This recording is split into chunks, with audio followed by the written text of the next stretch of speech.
G'day guys and welcome back to another Stormgate video. In this one we're going to be looking at the economy, everything that you need to know about Luminite, Theorum, power building, resource camps, everything that you need to know to play Stormgate and play it well. So let's jump right on in. So let's talk about Luminite. This is this gold node here, and the way it works is that your workers will go and mine from 4 nodes, and it always places them in this order. So it does the close 2 nodes first and then the 2 far nodes. When you add your 5th worker, it'll go to the close. And all the way up to filling the far nodes as well. So that should be pretty obvious. Now the close nodes do mine slightly more effectively. You cannot force somebody from the far node to go onto the close node. It just automatically parts.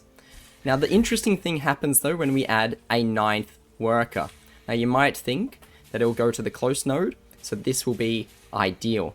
Unfortunately not. When you add a 3rd worker to the close node, you actually lose mining efficiency. Now that's not to say that the 3rd worker doesn't contribute anything, it definitely does, but it's not as efficient as having 3 workers on the far nodes. So what you're going to see pro gamers do, and this is typically something done by infernal players because it's very easy to manage your imps, is you're going to go up to 12 workers and then take 2 workers off the close patches. That's how we want to do it. This means that you're going to have the most effective mining per worker possible. But speaking of the cap is 12. It says this here. In StarCraft 2, obviously, the cap is 16, but you could go up to 24 workers and you're still getting benefit. That's not the case in Stormgate. In Stormgate, there is a hard cap of 12. Any more workers over that doesn't add anything additional. So if you have 13 workers, you've essentially lost a worker. It's not doing anything. So what you should be doing is once you get up to the 12 workers, you should just send all of the remaining workers to your Theorum. But so as you can see right now, we're up to the 12 workers. And the ideal thing to do would be to take 2 off. And there you go. That's the most efficient per worker economy that you can have. But like I said, if you want maximum Luminite Mining, which is about 640 a minute, you want 12 on workers. If you had 8, it's about 440. And then I think 3 workers on the far nodes, 3 workers on the close nodes, in the range of 500 per minute. So that should be nice and simple. But so you probably noticed the other resource in this game, Theorum. And the way this works, this is sort of like the Vespine gas. It's your higher tier tech unit that enables a lot of the expensive upgrades, that sort of stuff. Oh, by the way, look at the dog. It's so cute. Oh my god. Anyway, there's amazing things. You're probably noticing that Theorum is spawning at these nodes. And the way Theorum workers work is that you can have as many workers mining from Theorum as there are nodes. So I don't know, so far there's 12 nodes. It'll keep spawning though as we go along. And essentially, we just want to put as many workers as we want to do our tech. And then anything left over past 12 goes on Theorum. That's how we're going to make it work. Now, sometimes you might notice that the workers number will change to a red number. And that's because, obviously, you can mine this Theorum quicker than it spawns. And so the replacement rate, the rate at which you are gaining nodes as quickly as you are mining them, is 5 workers.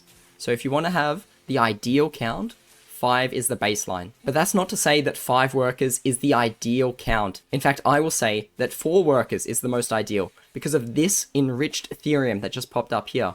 We can see our worker mining it twice as fast, and therefore it's really, really powerful. So the way this works is that when Theorum has no more nodes, locations to spawn in, it starts enriching the nodes that are already present. If you were to have 5 workers on this Theorum node, unfortunately that means you would be at the replacement rate, so all of the enriched in Theorum will be mined out before it can enrich, if that makes sense. But if we were to take 1 worker off and have 4, that means that we have just enough workers to be constantly mining, but still getting enriched Theorum. So 4 workers, if you can manage it, is a really, really powerful number to do because you get the enriched benefit, meaning you are more efficient in your worker numbers. Now the second thing to note with Theorum is what causes the enrichment. Because as you see, this Theorum patch is fully spawned. Why is there no enriched Theorum here? Well, essentially you need to be in vision of it. So you might see some pro players sending 1 worker to mine from the natural, or building a supply depot, or a habitat, right next to it, so that you have constant vision of it and the Theorum starts to spawn in. So if we go and look at this base here, which has double Theorum patches, it won't enrich unless we have vision of it, which is maybe something you can take with the vision camp. So as we can see, this Theorum has started enriching because we have vision of it. There we go. Now the other question I get a lot is what does the scrapyard do for the Vanguard? Now the scrapyard, it says it receives gathered therium. And that is exactly what it does. Now Infernal does not have this sort of building. They have to build additional shrines next door to these therium nodes if they want to have efficient mining. So the Vanguard gets a bit of a perk here. So what this scrapyard does is it actually just reduces the walking time. In fact, the majority of the time spent mining therium is based off your walking time. So building a scrapyard in an ideal location can almost double your therium production. And it's particularly important for a base like this, where you don't really want to build a command post here. So you build a scrapyard and you get very, very quick therium income. And another thing you might be wondering is how does the efficiency of power building for Vanguard work? So if you build a barracks with one worker, it takes the normal completion time. If you add another worker to it, it will drastically improve the building speed. And you can keep adding as many workers as you want, but they have diminishing returns.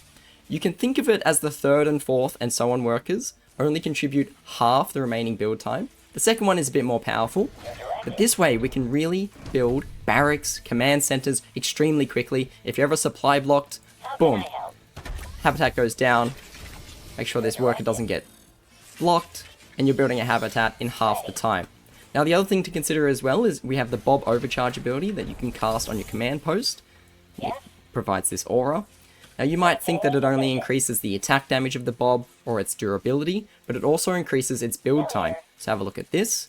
We can build this biokinetics lab extremely quickly because we have the Bob Overcharge. Now this also can be used on a command center. And not only that, you can also use the Bob Overcharge on a command center that isn't yet completed. So if I was to build this command center at the natural, and obviously I would do it, but Bob Overcharge is on cooldown, you could Bob Overcharge this one and it would speed up the production of it. So you're probably wondering what is a good number of workers to build your command post? Because obviously you lose a lot of mining time when you're doing this. What we have found is that 3 to 4 workers is a really good, happy number of workers to be building a natural base. So for example, if I was fully saturated on my natural and my main base, I wanted to take a third base, I would send over 4 workers and take my third base. This also tends to work out really nicely because 8 is a very efficient Luminite number of miners, so nice and efficient, and you can just continue to rally back on up to 12. Now, I will have another video that goes over creep camps, but don't forget that resource camps obviously give you resources when you kill them. I believe a resource camp gives you 40 minerals, 40 Luminite. If you were to take the vision camp, it provides, vision and a watchtower essentially, but it also does provide some Luminite, although it is less than these resource camps. Once again, also with the speed camp, this has 5 goats that you can destroy, and they're 25 each. For the health camp, you have this giant deer. Let's go have a look at it. Now this one is really hard to take because it's a level 4 deer, so you need a big army to deal with this. But it drops you 75 therium. So in the early game, this is important to get, especially if you're an Infernal player. You can take it with your Fiends and Brutes and Gaunts really early, and you get a massive 75 therium boost to your economy. And at the same time, of course, this level 1 camp only has 1 level 2 spider. But as you go up the levels, it means that the spiders will be dropping more and more money. So once you get to a resource camp level 4, level 5, you're almost getting 600 resources from that. It's a great way to come back and take new expansions if you're ever in a base trade and you've lost all of your workers. So just keep that in mind. So I hope you found this video really useful. If you want to learn more about the basic unit compositions for Vanguard, make sure you watch this video here.